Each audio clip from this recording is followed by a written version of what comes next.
Hello! Again, Dr. Grace Carol P. Beltran, your dermatologist, dermatologic and aesthetic surgeon, your gynecologist, and your obesity resource person.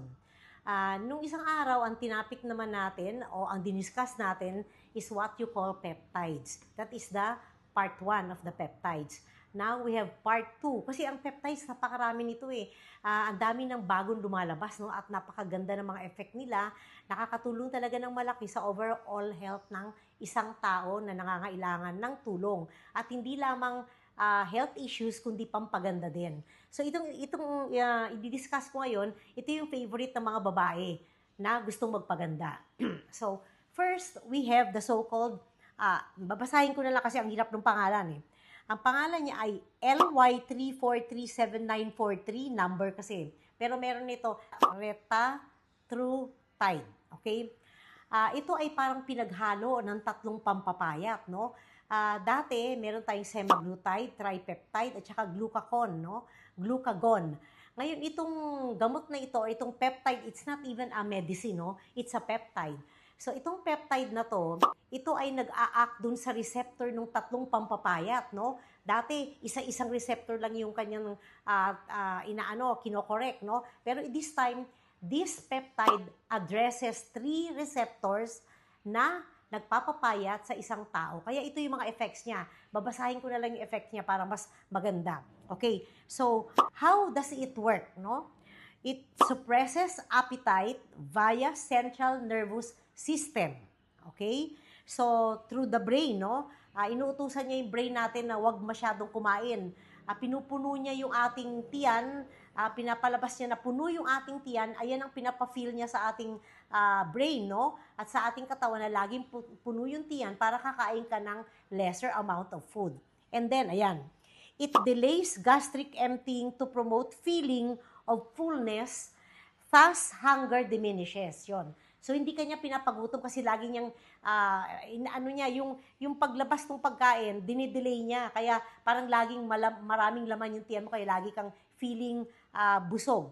And then it improves insulin response, no? So hindi lang nagpapapayat, it even helps in your diabetes or diabetic problems, no? Pinapababa niya yung blood sugar. So it improves insulin response and blood sugar control. And then, it amplifies insulin secretion during meals. Just imagine, pumapayat ka na, nakokorek pa yung diabetes mo. And then, it reduces cytokines in fat tissue. These cytokines act as hormones, reporting the state of adipose tissue stores throughout the body. So, it makes your body aware of how much adipose tissue you have or how many fat cells you have in the system. Kaya, tinuturuan niya yung katawan para hindi ito dumami pa at madagdagan pa. And then, it also enhances nutrient partitioning, directing more consumed calories, carbs, fats, and proteins towards building muscle and storing glycogen rather than storing them as body fat. Wow, grabe. Ang ganda talaga nito. Nagpapapayat na, nagkocontrol pa ng diabetes, at kinokontrol pa niya yung storage of fats mo. Ayun, no? So, just imagine, no? And then, it increases fat breakdown. Dinudurog din niya yung mga taba sa ating katawan. And then, it raises resting energy expenditure. Okay? So, pag sinabi mo it raises resting energy expenditure, this means na kahit na konti lang yung ginagawa mo, nag-spend ka pa rin ng, o gumagamit ka pa rin ng energy, kaya mas nako-consume yung fat stores mo. Yun, no? So, ayan, malaking tulong talaga. And then, it boosts fat oxidation in the liver. Kaya nga, tinutunaw niya yung mga taba. So, ayan yung isang pampaganda. And then, we have another one, which is CHKCU.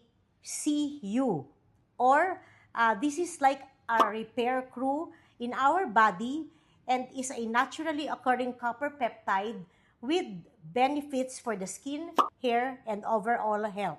Okay. It is widely used in cosmetic applications to improve the appearance and health of aging skin and hair. Okay. Ito yung mga benefits. It stimulates collagen synthesis by up to 70%. It promotes new blood vessel formation. It increases skin elasticity at the cellular level. It enhances wound closure. It supports hair follicle regeneration, yung pagtutubo ng buhok. It supports that. It activates antioxidants. So you don't have to take antioxidants. Pero syempre, mas maganda kung meron din para makatulong, para mas dumami. And then, it helps in DNA repair genes. It suppresses pro-inflammatory gene pathways. It suppresses, no, pro-inflammatory gene pathways, encourages youthful gene profiles in aging cells. It strengthens joint and connective tissue, improves liver and kidney regeneration, supports lung tissue healing, and enhances nervous tissue resilience. So, ang dami pong magandang effect ng dalawang peptides pa lang ito. So, if you are interested in whatever I discussed today, just please call my numbers and please like, share, and follow my account. Bye-bye.